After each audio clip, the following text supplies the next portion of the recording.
the Alistair, but we already have an adjustment in the ban phase. Cassiopeia taken off the board early on. Okay, so you can see where Ninjas and Pyjamas are preoccupied, but Giants' game plan remains unchanged. And I wonder whether that indicates the Talia pick, if available, that will come through from NIP. Cassiopeia, one of the matchups that can do well into Talia. Most played champions, the most played champion out of Nagne. Of course, 8 times in the European LCS. See if he gets his hands on it again. The Orianna is also banned away by Giants once more. Was, as you said, banned in the last game. No changes out of Giants so far. I don't anticipate them changing anything and still banning that Talia, which means NIP is still likely to first pick the Kalista. It is going to be the Rakan that is available, so Giants may even go for Xayah Rakan for themselves on the first rotation if they wanted it. Jackdaw was, a few shooting from the hip early fires on the Cosmic Radiance, but overall, he did what he needed to do. Give that guy a pick like Rakan. He might be able to work some magic. It's the Talia ban once again. So there it goes. So are we going to get the Zac through from Shook? He got it in the last game. Will it be the Kalista? Maybe they even take the Caitlyn away at this point. I don't think they'll value the Rakan high enough to first pick it. Oh, wow. Okay. So they want to put the power in Prophet's hands with the Gnar first pick. So Giants got their hands on Gnar. Ruin had a decent matchup where he could maintain the side lane presence. Ruin, I haven't seen any of the counter matchups out of him. The hard counters in the sense of the Aurelia that people talk about, the Yasuo. He has, however, played the Jarvan himself if he wants to play the opposite side of that matchup. He's also played the Rumble. So that might be something we end up seeing Giants pull out. But at this point, it's Giants opting for the Kalista, the other pick that Mini Trupax played even more of in the regular split. I'm wondering if they don't actually just snap up the Rakan right here and play the Kalista-Rakan combination. Yeah. It's very possible. They didn't seem to have any qualms about giving away Zac last time around to Shook, and they were able to keep tabs on him the whole time. All right, 5 seconds left to go, and it looks like instead it's going to be the Maokai once more. Yeah, Maokai worked very well for Gilius. He was able to have an impact in the lanes as well as in the team fights. Perhaps a quieter game out of Gilius in the sense that the game wasn't about Gilius. He wasn't playing a carry. We've seen this evolution of Gilius throughout the regular split so that he can now play those tanks, those carries at the same time. Yeah, whatever is needed from the team. And that's what Mini Trupax said in the post-game interview when they had up against Wind and Rain, that's just something that they've had him do, but if he does need to carry, he's perfectly capable of doing it. Now, Tristana locked in for Heat Q. They have one more chance. Are we looking for the Sejuani? We are. No Zac this game. So no Zac. Shook wants to be able to engage from a little bit further away in the sense of he can just throw a projectile out. Of course, Zac has to throw himself as a projectile at the enemies. So this is a little closer to what NIP were running up against the Fnatic series in game 1. Gnar plus the Tristana, this kind of combination, will give them some sense of earlier presence against the Kalista in those early fights. But look, Giants already saying, okay, you want to start team fighting against us, you want to try and get these fights started, disengage. Here's where we're going. Take themselves the Janna. So no need for the Rakan, and now we enter ban phase 2. Blitzcrank off the board, so they're starting to once more hammer at the support champion pool. And this is because Blitzcrank, you can play into the Janna and into the Kalista. Difficult to lock him down, but if a hook does land, very few options available to actually get you out of that situation. Now it is over to NIP. Do they continue to stick with the bans that they had done last time? It is the Camille, so they're the ones that are trying to not allow the counter matchup to come in. Yep, trying to make sure there's no good matchup left for Giants. We also sometimes see Shen bans come through against Gnar. It's not exactly a great matchup. You end up getting pushed in quite heavily, but you have the presence to get on with the Stand United, which we've seen have good impact alongside a Kalista and a Janna when you can just put a bunch of shields on. That happened yesterday in the last game between Schalke. Even a beautiful team fight happened, getting like a multi-person taunt. But Giants, we'll see whether they end up with that on their team. I feel like that would work really well for Ruin, too, because it would force him to play a little further back. Instead, the Echo ban comes out preemptively, which says that maybe Nagne wants to pick up the Syndra once again. And with Giants having banned that Lulu, now we get to see what the mid lane matchup's going to be. Not quite yet, though. We do want to see that top lane first. Remember, Jizuki has also played the Echo into the likes of a Victor and an Orianna as well. So it's a solid matchup for Jizuki, but the LeBlanc is still there. That's a Poppy. Okay. So that could be Maokai in the top lane with Poppy in the jungle. That's what we've been seeing the Unicorns of Love run with the Poppy.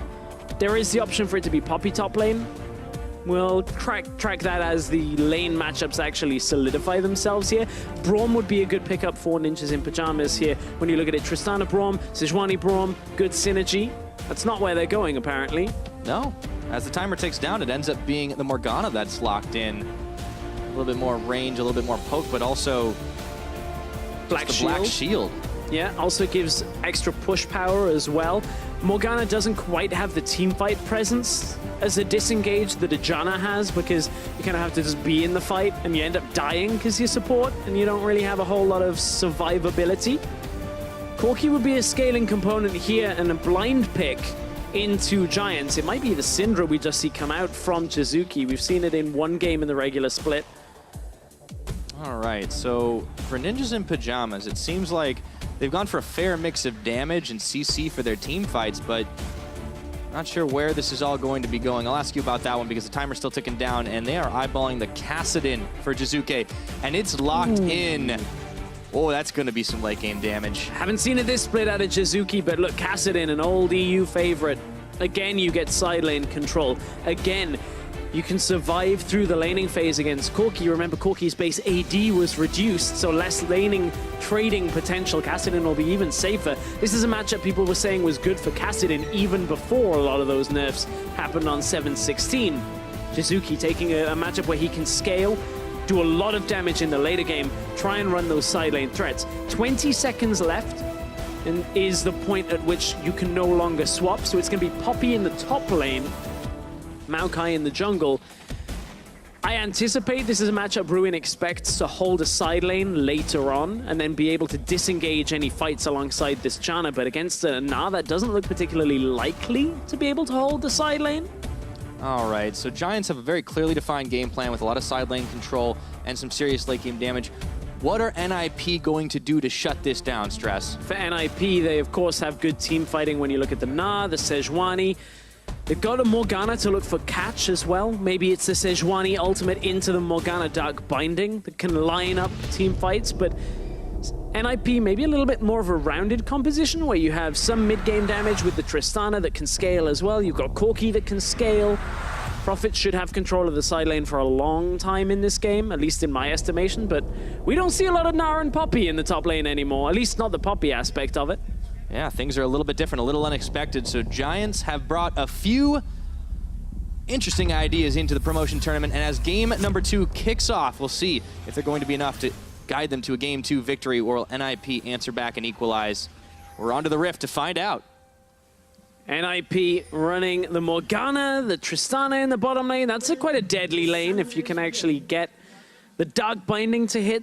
Janna doesn't have the most amount of sustain in her kit. Of course, even opting for the Fairy Charm as well, so no potions. So one stray Dark Binding would be enough to kind of win a lane for Hikyu and Spraddle. Prophet face checking into the brush. It was early Christmas for him, but he didn't really want that present. Gilius, we'll see if he gets as much of a leash as he did last time around.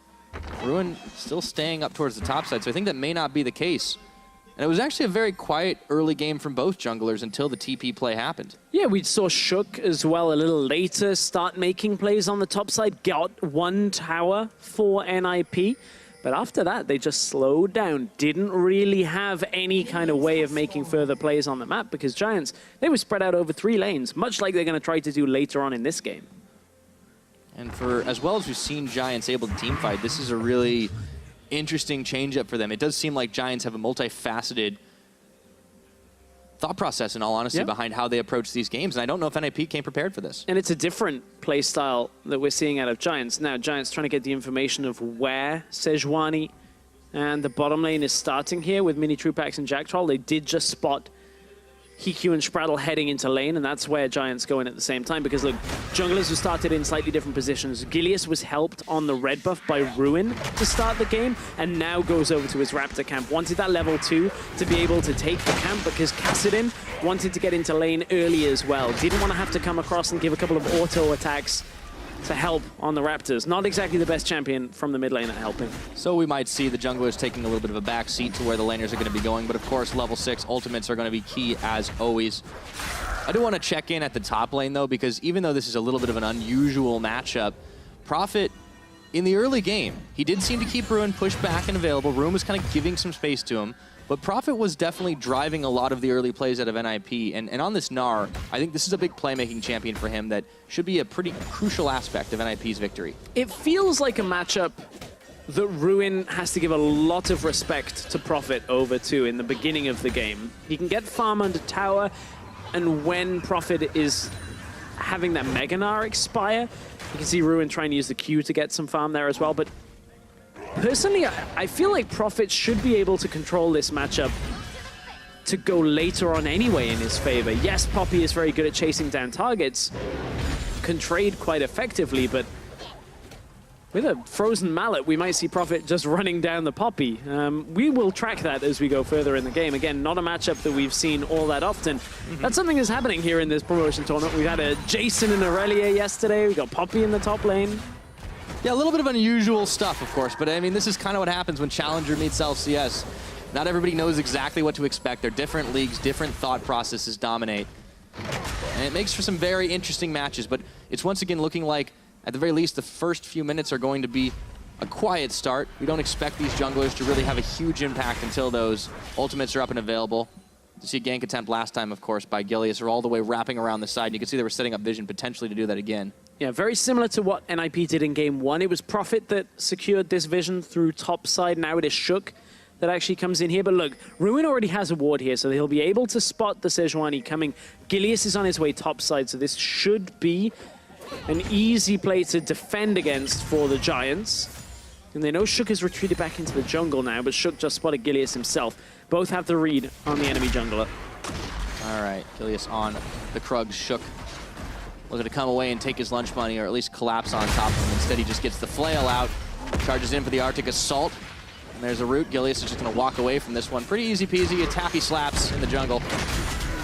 Gilius is still getting the majority of this camp, though. Yeah, he does not care. Shook, actually not expecting Gilius to smite initially, was trying to come in and steal it away before that smite came through.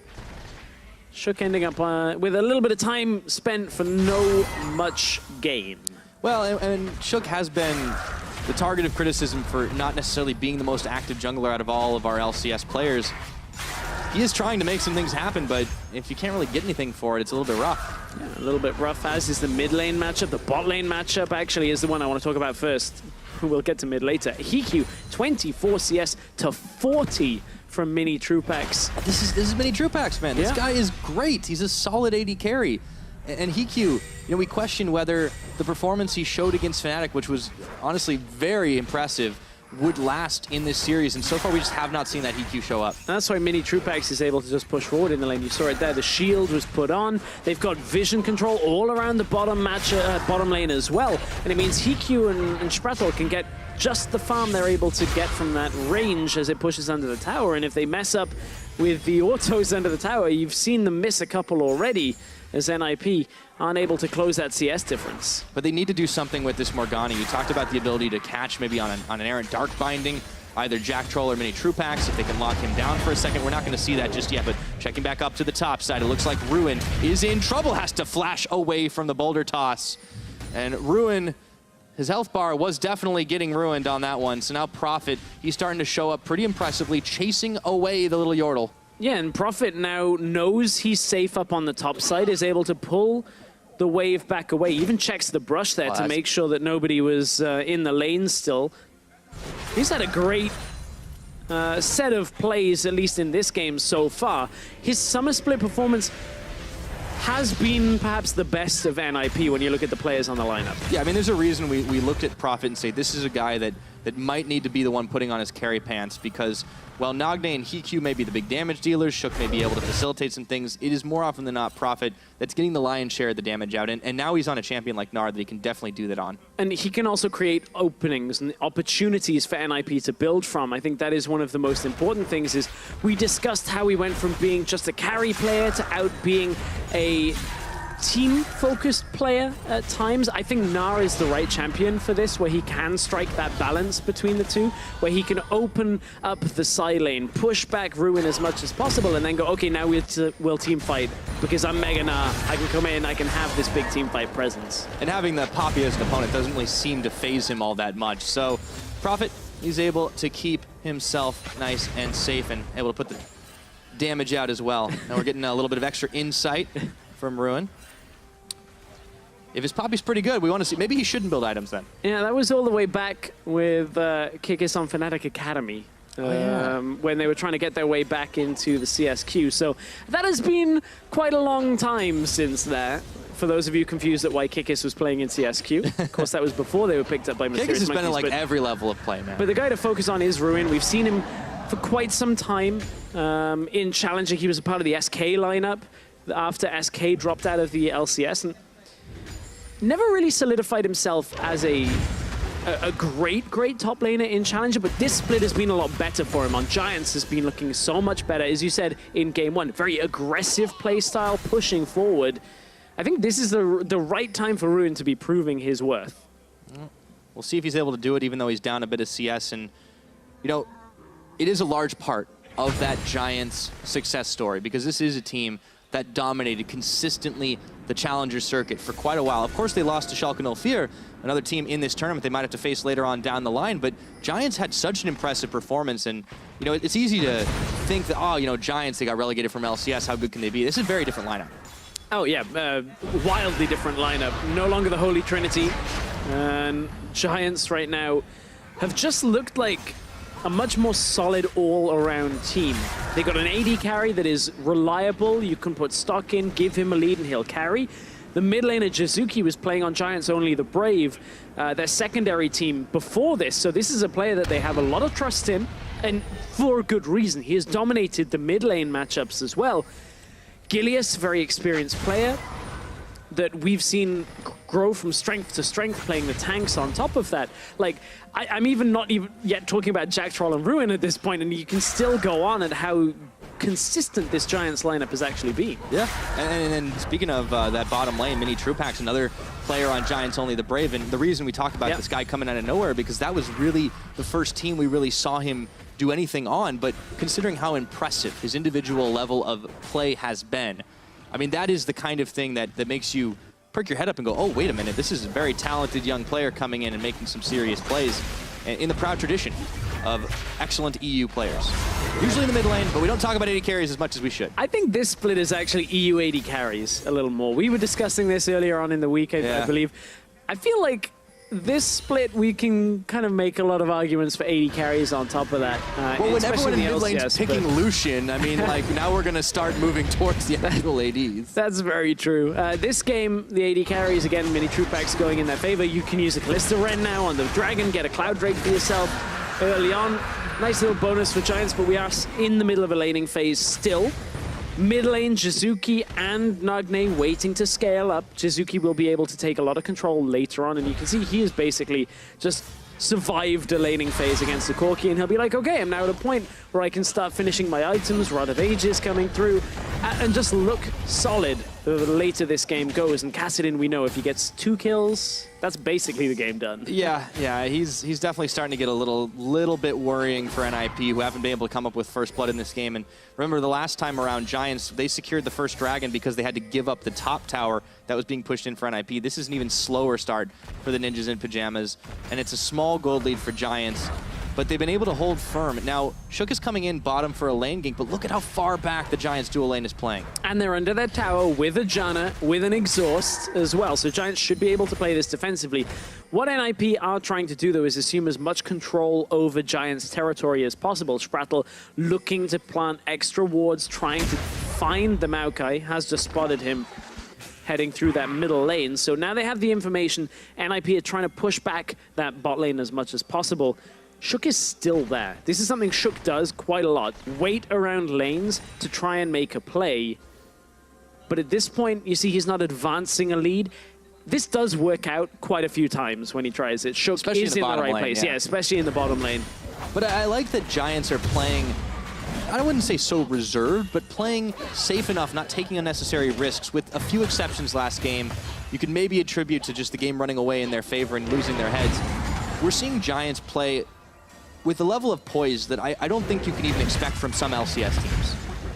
I think that's fair. They are in a tough situation on the top side for a second game in a row, though, so I want to see how that poise continues. Prophet, you can see, has already done 3/4 of the towers health in damage. And this was the worry on this matchup, is that Na early on is going to be able to push, is going to be able to have damage. I feel like later on he will be able to have the similar kind of impact as well, but Ruin clearly has played this matchup and clearly picks it for a reason. We saw Kickers do the same thing, as we said, with Aurelia into Jace yesterday. He did then tweet that he misread the matchup, so tells you that sometimes these matchups that are a little unorthodox can go either way depending on the actual play in-game. Just because it worked in solo queue doesn't mean you get to do it all the time. Solo queue isn't necessarily always the problem with this. Scrims is the one that does it. So a lot of people... 5-on-5 solo queue. Yeah, exactly. A lot of people... That is not actually true, by the way. Don't take me at face value. This isn't specific to this matchup, but a lot of matchups that people play in scrims that have very aggressive trading patterns and jungler attention with aggressive ganks don't really formulate on stage because players play a lot more defensive, play a lot more reserved. I don't think this is the type of matchup that is the case, but certainly that's one reason why matchups can go different when they're a little unorthodox. But speaking of playing reserved and playing back, like, yes, Ruin definitely seems to understand this matchup, but even in the last game, we saw him playing farther back, waiting for the right time to make a play, and consequently not really being heavily punished, and that was the exact opposite of what we saw in the Wind and Rain series. True, and as Shook is heading towards the middle lane, I don't think anything's going to happen. Ruin, let's stick on this matchup for a second, itemizing for this matchup particularly. Yep. Ninja Tabi would complete it already. That gives him defensive poise against Prophet when he's in Mini-Na. Now he's got the Barmy's Cinder that'll help him push the lane back a little bit, help him with extra damage in trades, and a Bramble Vest. Again, denying some of the damage from Prophet. So Ruin clearly prepared for this, and I wonder at what point is this matchup going to be in Ruin's favor? Yeah, it seems like he's just going to be happy holding the lane for the time being, and NIP, they've invested so much vision throughout this river to try and make sure they can spot any moves, to try and make sure they can get ahead. But again, Shook, he waits in this brush to try to get the gank out mid. It's a different champion, but it's no less hard or no less easy to catch Jizuke when he's got this post-level 6 cast. And level 11 now, he's going to be able to riff rock all over the place. Yeah, that's true. And that's one area that Giants may look to move out of the mid lane towards. I feel like Nagne, you can see this is the second attempt of him moving topside. Pink comes top lane as well. He de-warded the pink ward that was on the way.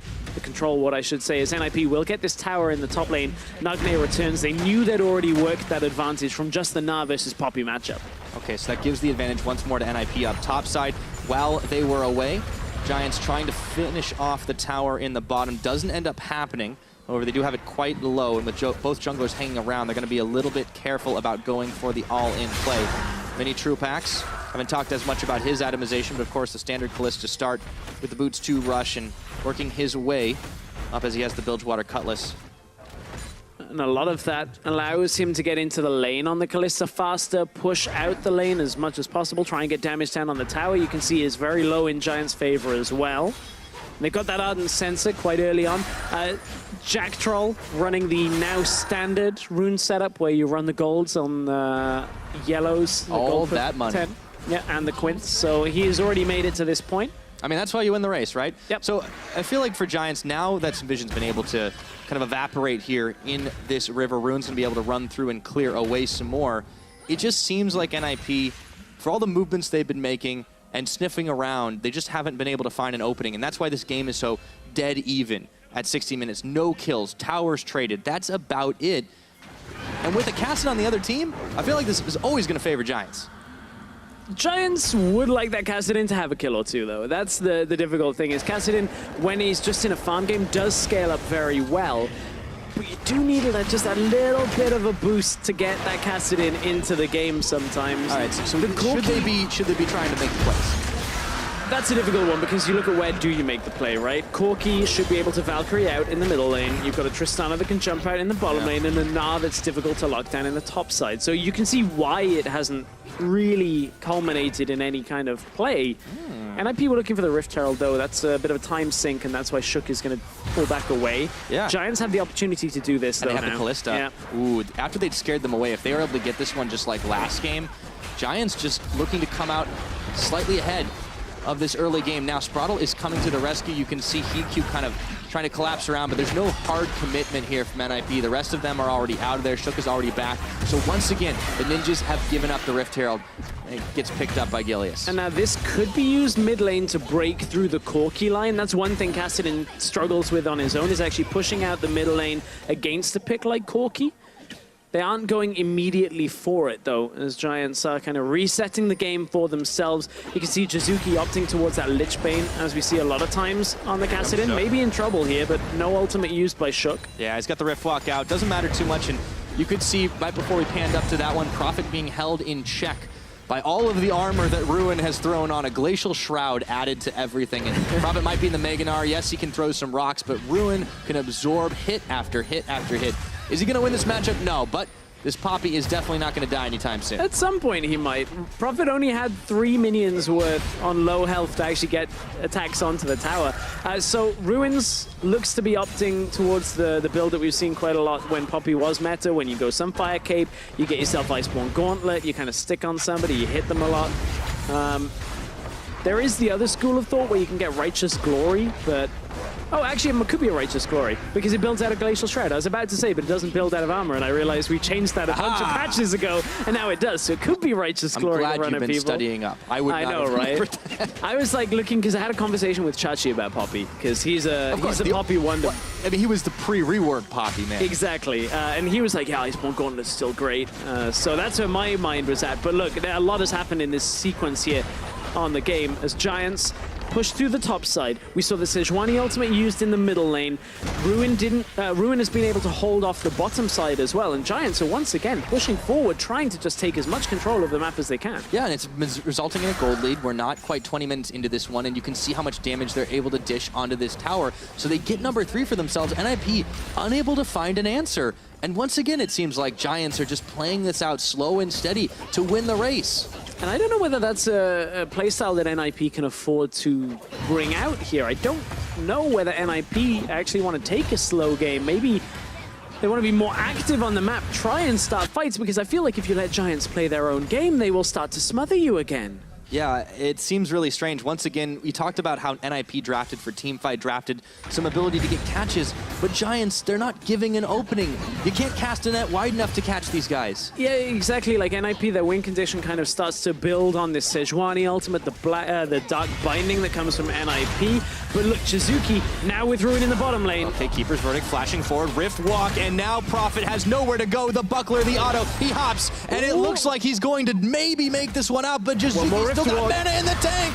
and he's going to send another shot his way. The slow apply. It's so close. Jizuki will not be denied. Oh, he will! He will be denied, Pyra, because Jizuki, ever so little amount of damage left on Prophet's health bar. Jizuki couldn't quite get him. 2 mobile champions not being able to lock down a Gnar. That's one of the strengths. Mid lane. Oh boy, now they've got the combo they needed in 20 minutes in. We got first blood, and we will not get second. Jack Troll's walking away until Nagne finishes it. So Giants weren't making a play in mid lane, but it looked like they were just casting the Rift Herald to try and break through the tower. But now we're past 20 minutes. NIP actually going to opt towards a Baron. That was a bit of a blunder out of Giants, but a great catch by NIP, knowing that with Prophet on the escape route in the bottom lane, NIP can just take a fight in mid lane because Mini Trupax and Jack Troll were pushed up. Here comes Ruin again, though. Now there's the fight. They're inside the back of the pit. The Maokai ult. The roots. Prophet stopped up the Baron, dishing a lot of damage, and Ruin, he's trying to make something help.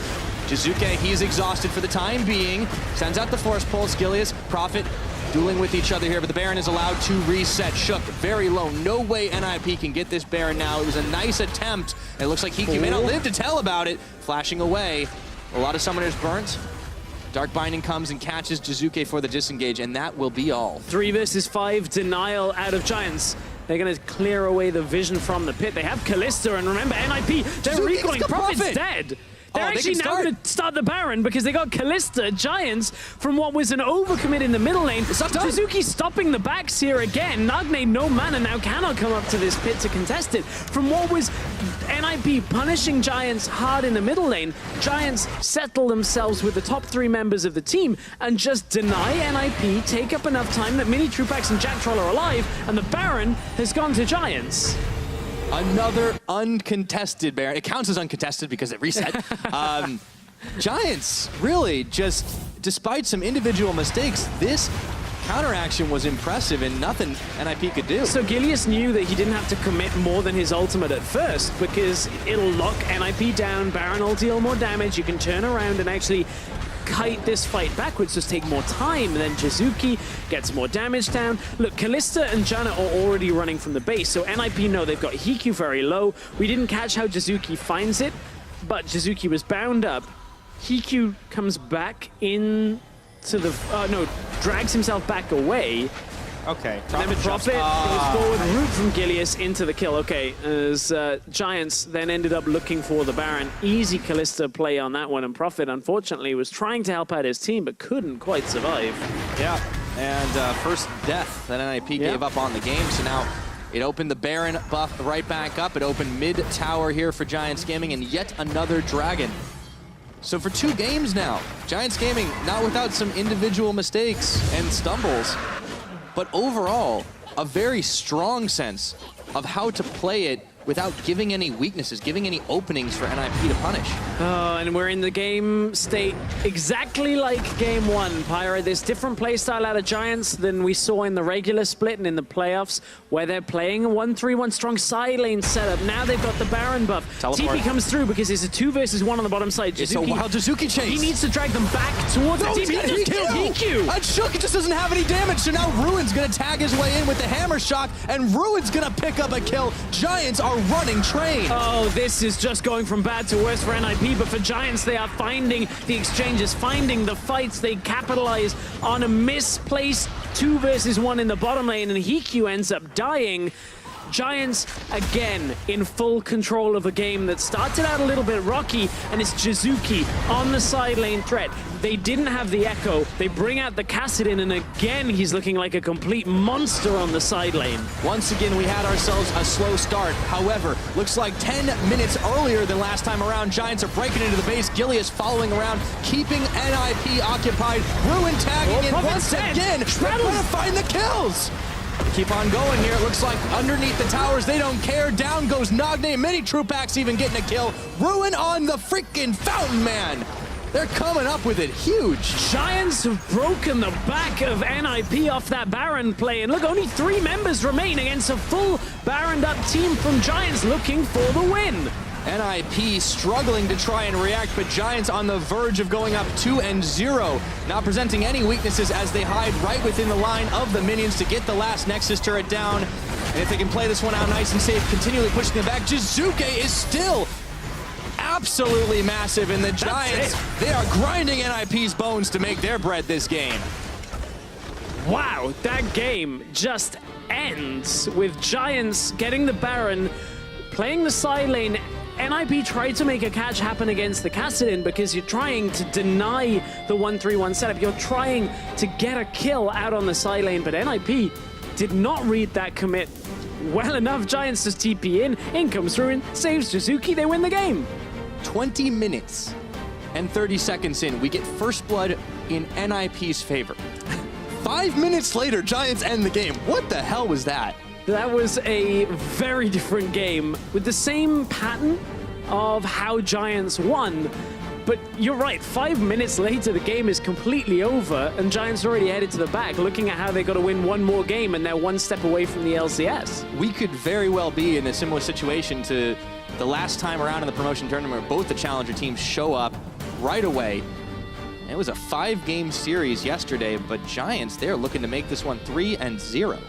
And what a statement that would be, because NIP come off beating Fnatic. Everybody says, okay, you have to respect that victory as making NIP the favorites. Giants say, no, we are the favorites today. Don't be fooled by the fact Wind and Rain didn't show up.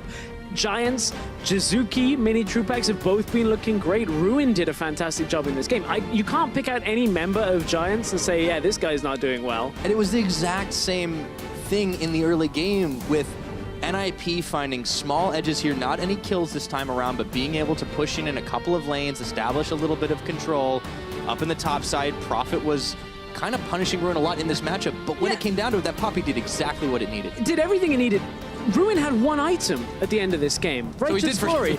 Everything else, everything else to be fair. was components. He had a Bramble Vest, he had a Bami Cinder, he had a Kindle Gem. Sure, okay, that all adds up. He ended on 2,500 gold. Oh, I mean, he was back inventory. between Yeah, that crazy fight all the way to the end. I'm pretty sure from bottom lane all the way to the inhibitor, that was just all ruined. That was a crazy end to the game. Just complete destruction in 5 minutes in favor. And we said that we didn't really know how the matchup would go in the late game after the Na had the Frozen Mallet and the Black Cleaver. Didn't matter. Yeah. Didn't matter. Only just then did Prophet get the Frozen Mallet Black Cleaver. And I feel like for 2 games in a row, we've kind of had the answer to the question, is Prophet going to really be able to step up and carry some of these games? On the Gnar, he finally kind of had a bit more of a chance. We didn't get to see it. Hasn't NIP been just enough. couldn't set up the punishes, couldn't set up the catches that they needed to do to win this game. It hasn't been enough. And we saw Giants punish in the first game, the early Kalista pick. They take the Kalista for themselves and it looks a whole lot better. I believe we're going to look at the last fight, Devin. It was one of the only fights in this game. It was exactly the same way the last game ended. Down on the bottom side, and here we go. It actually was, you're right. Through the bottom side, Prophet ends up dropping quite low. See, he doesn't even have the Frozen Mallet completed at this point in the fight. Gilius was dragged all the way in. Ruin was dragged all the way in. Plays this frontline defensive standpoint, and then Giants just are able to walk through the rest of the base. The damage from Jizuki, the damage from Mini Trupax, everything adds up. And Giants just win the game. Yep. It's kind of like a slow cresting wave. It was building for a little while, just kind of making its way through, and then all of a sudden it crashes down into the base of NIP. So now 2 games in a row, Giants have found success without showing too much of their hand. A few different picks, some expected, some not. And NIP have not been able to find a single answer. No, they haven't. Only maybe in the early parts of the game have NIP looked like a challenger to Giants. I guess that's like kind of ironic that the Giants are the challenger team right now, because you could very easily make a case for Giants looking strong enough to contend against some of the teams that NIP were falling to. You have to take challenger literally at that point, because they definitely are showing up, and it's even more impressive than what Schalke 04 was showing yesterday against the Mysterious Monkeys, an arguably weaker team than NIP. Well, by standards, or by records, yeah. I can understand when you look at how, like, NIP with the Fnatic series, did beat NIP, which gave them their... Okay, fair enough. I can't really logic this one around very well. It's okay. We can head to break. We can get out of this situation. Bail it. All right, NIP, they've got their backs against the walls here. They need to win it. They need to win just in Game 3 to stay alive, so meet us back here for that after the break. Mid lane. Oh boy, now they've got the combo they needed in 20 minutes in. We got first blood, and we will not get second. Jettroll walking away until Nagne finishes it. To drag them back towards the team. He killed EQ. Unshook just doesn't have any damage, so now Ruin's gonna tag his way in with the hammer shot, and Ruin's gonna pick up a kill. Nice.